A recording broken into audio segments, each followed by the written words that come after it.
Here I have TCL 20L, and today I'm going to show you how to enter boot mode on this device. So to do this, firstly you have to turn your device off, and after it turns off completely you have to hold down combination of keys, power key and volume down at the same time like this.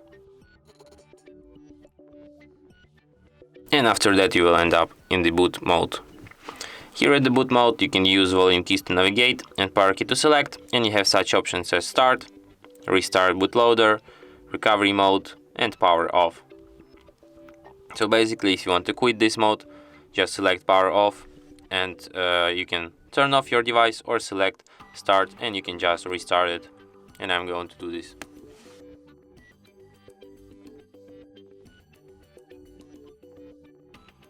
And that's it.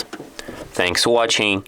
If you find this tutorial useful, don't forget to hit that like button and subscribe to our channel.